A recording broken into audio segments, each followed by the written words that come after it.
Hey, what's up, everybody? So today's topic is going to be going over Wisconsin real estate contracts for the buyer's side. So this is the continuation of last video. All right.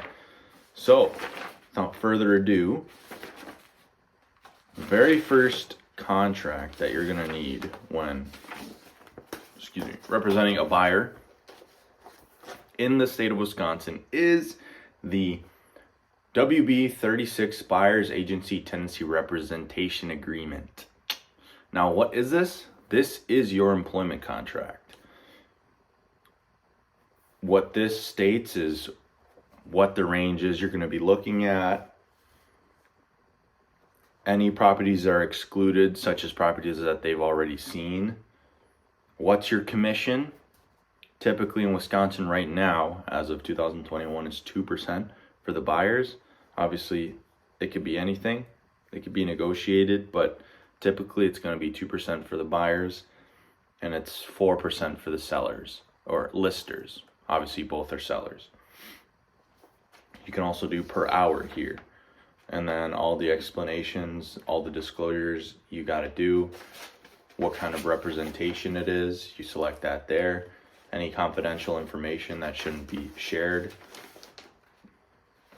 Again, just a bunch of explanations and definitions, such as what property dimensions are, what an adverse fact is versus a material adverse fact, negotiating, deadlines, etc., liens, and then it goes into rental provisions. And this is a contract used to help someone rent, because you're in real estate, you can help people find an apartment and rent. So what's the rent range? Any excluded properties? What's the commission? You know, what kind of compensation are you going to be getting? This is something that you can do too. And that's just one piece of paper. Oh, and then also, so it's 7 total documents, and then any additional provisions, any attached addendums, how it's delivered, and a signature. There's that. Now, when you're showing property and say they really like the property, and you know what, they're going to shoot their shot, they really like it, and they're going to shoot their shot with the residential offer to purchase. Now, this is a contract that is 10 pages long. You're going to give their name, you're going to give their address, you're going to give the property address, not their address, this where it's located. How much are they offering in terms of purchase price? What's included, what's not included? When is it to close? When it is to be accepted? Bunch of definitions of what fixtures are and whatnot. Always include the address up on top, no matter what. How earnest money is distributed, how many or how much earnest money is the buyer willing to put on the line, it's skin in the game, in case they were to back out. Real estate condition report, how it needs to be 100% what it should be. Time is of the essence. You mention the real estate condition report, and then this is a breakdown of the real estate condition report. And if you remember from last video, we went over the real estate condition report. So now, isn't it kind of making sense how it's kind of all interwoven? Okay, now, the next important thing is inspection contingencies. Whether you do it or not, this is what you use to negotiate an inspection contingency, whether you want the home inspection, the roof inspection, the foundation inspection, the furnace inspection, any inspections. And what's the deadline? Who's paying for it? Do they have the ability to fix it? And then there's poisonous gases and whatnot that can be tested for. Okay, then the other important thing is that how much is the buyer going to be paying via the down payment and monthly payment. Included is a pre-approval letter in the offer that you submit, and what kind of loan it is, how many years, what's the interest rate, what's the monthly payment, subtracting the down payment. Okay, seller financing is also something that can happen where the seller, the person that's selling, is gonna finance because they have revenue that they can use to do that. But usually it's a bank, it's a loan. Now, appraisal contingency. So you can yourself do an appraisal, even though the bank does an appraisal to make sure that they're getting the most bang for their buck. You can also do an appraisal, and this works mainly for a buyer's market. Currently in 2021, right now it's a seller's market. So a lot of times you just wait for the bank to do the appraisal, but you can also do this too. As the buyer, you can say, hey, I want to make sure it appraises out for this amount. Otherwise the deal is null and void. Otherwise you can fix it too.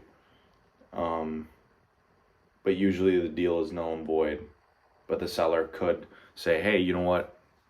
Okay, I agree, and then the price lowers. You can also make it contingent on closing of the buyer's property. You can make it contingent on that because depending on the current market, you're trying to secure a bridge loan with your lender to move over to the new property. But what if you don't secure it? What if you don't get a good offer on your house? Then you could also give them the liberty of a bump clause, meaning, if it doesn't close, accept my offer, but go ahead and accept the secondary offer if you can. And that's right here where you can make this a secondary offer to an offer. A bump means you're willing to allow another offer to bump it out of the way. You could also make it contingent on not a bump offer, not a bump, including one, meaning accept my offer and it's accepted. Don't accept any other offers, but things happen, right? Closing operations is where you discuss what the property real estate taxes are going to be. Usually it's the first one, but there's other ways to calculate it, such as the current mill rate times the current assessment, or sales price multiplied by a percent of fair market value and whatnot. So that's stuff that you can dive into yourself. Buyer and seller agreed. There's many ways to do it.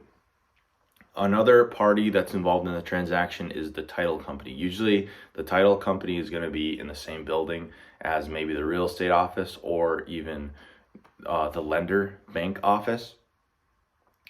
You got to have a company that issues title and the deed of the property, which is sort of the receipt of it. And that's stuff that you can research.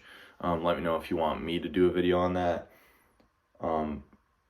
But what it essentially does, it's going to look at every single piece of history that property has been through to make sure, ever since it was built on the land, to make sure that there's nothing due on it. Because if something's due on it, there's a lien or an encumbrance or a cloud, then that might fall on your lap, and you don't want that. So that's why you would get title insurance and gap insurance, which is something that they go through right here.